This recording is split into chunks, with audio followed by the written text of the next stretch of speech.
Hello everybody, this is Titan Fox from Hammer King, and you're listening to the Brutally Delicious podcast, the greatest place in rock in the United States. The Brutally Delicious Podcast. The Brutally Delicious Podcast. The Brutally Delicious Podcast. The Brutally Delicious Podcast. Here we are. Hey, Hello. how are you? Fantastic. Absolutely fantastic. Great seeing you and great talking to you. How are Yeah, you? so where have I seen you before? What other interview have we done? I can't tell you whether it's been in 2021 or in 2022, but I remember that we spoke. Yeah, you look familiar. Are you in another band as well? Not really, no. Oh, well, I guess good memories. I remember that the name Brutally Delicious, that was there before. I could Yeah. look up. I had to remove my device from the computer in order to set up the camera. Otherwise, I'll tell you in a moment. I got No, lists no about. worries at all. You just look very familiar. So good to see you again. Good to see you again. Yeah. So how are you today, man? You doing all right? Yeah, absolutely. I started this morning doing an interview with Australia, which is always scary because we all know that Australian English is, wow, very, very hard to understand. But that was the guy that I spoke with last time. I had 2 Australian interviews last time, and the first, I had to guess my way through the questions because I didn't understand it. Oh, And the second was very okay. And this was the second guy again. So it was nice talking to that man again. Oh, it's been a bit of time. New record out? Well, not Almost. out. It's March, right? Yeah, it's coming up soon. Now that it's complete and done, how do you feel about it? And are you satisfied with the outcome? I mean, I think it was Gene Simmons who once said that whenever you release an album, it's like when your child leaves your home and there's always one more thing where you think, stop, I have to tell you this, and then it's over. There's always slight bits and pieces that you would like to change. I would have linked the songs more. Now they're most like standalone songs. It just wasn't possible in the time frame that we had. So that aside, I must say we're all very, very happy with the album. And I mean, of course, no musicians will ever tell you, well, I think the new album is mediocre. It's not the greatest thing that we've done, but do it. But if you closely listen or read the interviews that I give, you will certainly find out that there have been albums where I have been more open about how much I like the album, and there's been albums where I was not that open. When I'm not that open, it means that I think the album is very good, but it's not my favorite album. And this time I must say that this seems to be one of the 3 favorite albums that we've made so far for everyone in the band. That would be the first album, the 2021 album, and this one. So it is amazingly fresh. We didn't have much time, but we didn't feel any pressure, which is different from last time where we didn't have much time. You felt the pressure, and this time, no, it was just like a walk in the park for whatever reason. We had 14 songs in like 7 weeks, and that was very good. And in the end, I think that is the energy that is on the album, the spirit that's on the album, that makes it a better album in the end than some of the other albums that we've made. Right. So when you approach songwriting, especially when you're heading into the studio for like a new record or a new writing session, how much effort do you put into not writing the same? Well, in your case, you've got 6. This would be 6, right? So how much effort do you put into not writing the previous 5 records again? Because you still have your own wheelhouse, right? You have to keep your fans, but you don't want to do what you did 5 times previous. And honestly, I think the answer is brutal. No effort at all. It would be fantastic to write the same album over and over again once you have an album that you truly like. And in our case, I mean, we had been in bands before this, and in the bands before Hammer King, we always thought, oh, you can't do this, we have done this before, we can't do that, someone else has done that before. And as you said, the box or the wheelhouse is relatively small in traditional metal. So I think the biggest move of liberation for us was to get over that and just say, do we like it? Does it feel good? Okay, that's it, over. And I think I mean, there is cases where people should have probably paid more attention. I always point out I'm a huge Saxon fan, and they have never made a weak album in their career.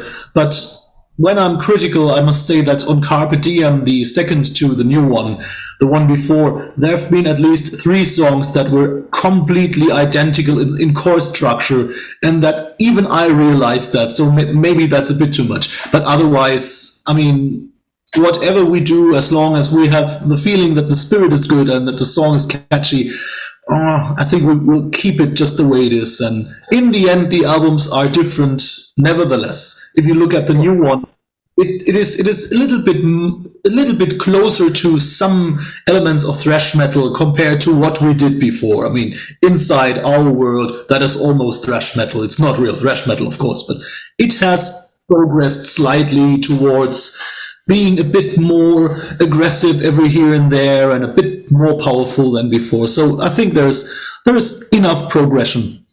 Was that, and maybe you've answered this already, so forgive me, but was that aggression or the extra heaviness an intentional thing, or am I understanding it just kind of flowed out? Actually, we are the sort of a band that doesn't have much reflection or much intellectual moves when we're creating music compared to other people, probably. We did enjoy the darker elements that we had on Kingdomonium, the album before that, while at the same time we wanted to have back the more approachable choruses, the more open, the bigger melodies that we had on albums before Kingdomonium. So I think we sort of combined that. But in the end, I mean, when you look at it this way, we were informed that the Walkings would want to take us on tour in March. And the question in June last year was, can you deliver an album for a March release? And that is, it sounds like many months, but actually if you do the math and find out how much time it takes to physically produce, especially the vinyl, which is over there in a box, it's a good thing. But so you understand that there is, of course, not much time for creating songs. And therefore, you have to be quick and be able to enjoy what you do. And then there is not much reflection. I think whatever happens naturally. Of course, now with having a Günd on the bass guitar for the second time around, he comes from more of a thrash metal background. So whatever he does has given our songs more power, even when we do the older ones. So it was natural that it happened sooner or later. So given yourself, you had a deadline then, did you find pressure putting this all together? Strangely not. I mean, even when I calculated the studio time, it was clear we had to give it away at a certain point, and then you go backwards. And then Charles Greywolf, who sometimes plays his ass off in Powerwolf as well, he told us, oh no, we cannot start before this and that, and so the time got shorter and shorter all the time. And I knew 5 days for the drums, 2 days for the bass, so many days for Gino for the guitar, and what remained was my time, and it was, I think, about a third less compared to the previous album. And that should have scared me, actually, but for whatever reason, it didn't. And I mean, I knew that Charles would have probably recorded me at night when it really would have been necessary, but it wasn't. So we honestly just, like back in the old day, probably, when the bands recorded 2 albums in 1 year, they didn't have that much time, and they created classics. So. Nice. So let me, I'm going back and listening to the record. Is this a themed record? I mean, there's like a concept to this, right? Yeah, it is themed, but it's not really a concept in the meaning of having a straight storyline going from one song to the other. But we do always use themes when we do albums. We had Poseidon, which was a Nordic thing, and we had Kingdomonium, where the kingdom was attacked. This time it's all about the king being king and emperor at the same time, meaning he has more power than ever before, and whenever people have power, they have the tendency to go out into the world and enlarge their kingdom. So that's what the king is about to do, which of course is a lovely link to the fact that we will be on tour directly when the album is out, and we will go to different countries and try to take over as many fans as possible. So there's a real life link this time. Yeah. Also, I think there's probably a real life similarity as well, right? Because while you're writing fantasy and power metal or whatever, that's pretty consistent with what we've got going on worldwide, right? Globally. Yeah, it is. It is. But we tried not to have the negative side on the album this time. I mean, with King Demonium, we sort of had this darker vibe, most certainly resulting from this COVID experience that was also lovely for everybody. But I think this time it was of utmost importance to have as much fun and games in the songs as possible. Right. So when you guys are writing together, then I know you said you're writing. We were talking about writing, once a year or being on pressure. But do you all write together in like the terms of being in the same room and bouncing ideas off each other, or are you emailing stuff back and forth? We don't do things through email. For me personally, it really doesn't work.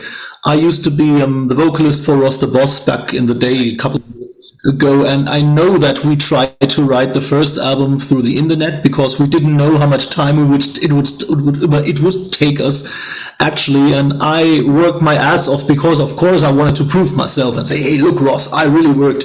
And it was all so, and once the man was in the room, whatever we did together was really fantastic, and that was the moment where I personally learned you can always take the risk and work. Within 1 week you can have a fantastic album. The first Ross the Boss album to me still is a very good one, and I mean, in that case, when it comes to Hammer King songwriting, everybody brings whatever they've got to the table, and usually it has to be one person taking the responsibility of looking what is good and what doesn't work. That would be me in that case, and whatever we try, usually it's helpful to have the drummer there. When Dolph and I in the room, and I have the guitar parts, and Dolph says, yeah, I think I have an idea, and we play it together, just the guitar and the drums, usually that's enough to understand if that song will work or not. And then we do small demos with only the two of us, and until the middle of the song, that's enough to say it's a song, give it a name, and just look at it the next week with fresh ears and fresh minds. And we changed from being all four in the same room towards being maybe groups of 2 or 3, rarely 4, because we were quicker when it was only 2 people, and the next day it would be someone else, and they can listen to the songs and say, that's really great, or maybe that's not that great, and you could sort it out. And for us, the best way to work is write as many things as possible and throw away whatever is not really great, and don't waste time on these ideas, because usually there's hardly a song that has ever really been great that took months to write, at least for us. It might be totally different for other people. So, I mean, I listen to a lot of records every weekend, and I do a lot of interviews, and I find that the stuff I listen to that I think or that I connect with more and that I feel is more organic is the stuff where people have done exactly what you said, right? They're in the room and they're bouncing ideas, because music, I don't think, can be so perfectly quantized. And so I think when you get in a room and you play, like you said, you're doing, in that old school live setting, like they did in the 70s, you were talking about earlier about classics. Absolutely. It's live, it breathes, it moves, and it's not like a robot. That makes sense? Absolutely. I think if when I tell you how we work, that's so ridiculous, because we have one microphone in the room and we record that. It sounds shitty, but it's enough to understand the song, and we do not waste time on recording things, or we never use a computer on that, but during that stage of songwriting. And once we have decided that these snippets are good enough, then you decide to put it on a demo. And even our demos are really very rough. You could never show that to any people outside of the band. It's more like it's more like this compared to a real book. So as long as we understand it, it's enough, and it leaves more space for imagination. And then once the demo is done, we're fully prepared and can record it properly in the studio. So until the studio, there is no real high-end way of working. It's supposed to be spontaneous. It's supposed to happen between people. Yeah, and I think you can definitely notice. And I'm not knocking anybody who does it the other way, but I think if you put them together and close your eyes, you're gonna be able to hear the difference, or at least the avid listener is gonna know the difference. I think I totally think so, because music has become far too much focused on perfection instead of maybe inspiration, spirit, vibration, whatever there's different names for it, but I mean, we all have our favorite albums, and very mostly it's old albums, and that's for a reason. Right. And even live then, right? Because then when you translate it live, it's easy. It doesn't have to worry about it not sounding like the record because everything was so so quantized. Yeah. Right. You guys, I know you said you're going out with War Kings. What else you got planned for this year? Oh, there's a couple of festivals in the summer. There's the very big Rock Hearts, which is like, is it 25,000, I think. Then there's medium-sized festivals, of which I had never heard before, but that will be some thousands of people and maybe only 2 days and maybe like 20 bands, which is a good thing, because if you got 20 bands, there's a far higher chance that more people remember all the bands when they go home, actually. Right. And now we have signed with Extra Tours, which is one of the leading booking agencies in Central Europe. So hopefully, keeping our fingers crossed, we might be offered another tour for autumn, which would be super interesting to have 2 tours in 1 year. Well, the good bands all do that, so let's try and have that. Yeah. Anything for the States yet, or no? Too early. So far not, but I mean, we're covering like 5-6 countries in Central Europe this year, and I hope I'm right. This is like the test balloon for the booking agency. If this works with us, and if the other guys from the other bands all feedback that we're okay people, I think they will push us more when it comes to autumn. And I mean, we've said it all the time. We are the ones, one of these bands that really want to play live, like maybe Saxon or bands like this, who are always around. I don't believe in doing a tour every 2 years. I think it should be 2 tours a year. So that would be very, very helpful, or be on the road all the time. The more, the better. So I would definitely like to play the States. It's been years since I've been there. Right. Do you find it difficult getting out there on the road? I mean, we're not 18 anymore, right? It's got to be tough getting out and playing those kind of long stretches, or it's not a big deal? Strangely, I mean, not being 18 would mean that basically as a vocalist it should be trickier than ever before, and in my case I must say it's getting easier for whatever reason. Maybe my body starts fully embracing techniques that I couldn't learn when I was younger. So I was in my car 3 days ago or 4 days ago, and I was trying these wonderful Kiss songs from the 80s where Paul Stanley really sounded like a tenor vocalist. Yeah. I'll Fight You and all that stuff. It's incredibly tricky. I could never sing these bloody songs, and for the first time in my life I'm almost there doing this. And I mean, that's really top-notch singing. And for me, it's I sing all the time, and singing is the only thing that I have a true sort of, I don't know what the English word for ehrgeiz is. A true I really want to make it. It's something that I really want to improve all the time. I don't think I care about anything else that much in life, and therefore, for me, it's going on tour is the greatest thing in the world. Of course, it's always about money, because you have to pre-invest much money in order to get it back. That's the tricky side, but otherwise, I think I could be on the road at least 1/3 of the year. Nice. Funny you mentioned Paul, because I think in the late 70s, early 80s, man, there was no one better. He was top of his game and unbelievable. I do not know how much cocaine was involved to give that man this power. He always claims he didn't do that. Well, right. I don't know. But, I mean, until at least vocally, Crazy Nights is probably the best album he has done. I mean, you could debate about the songs and the production, but there's so much singing on that album where, as you said it, nobody was better than him, never. And the sound of his voice is maybe, other than Freddie Mercury, the greatest voice I've ever heard in my life. So. Right. Paul was definitely the top of his game, and he was schooling people at that time.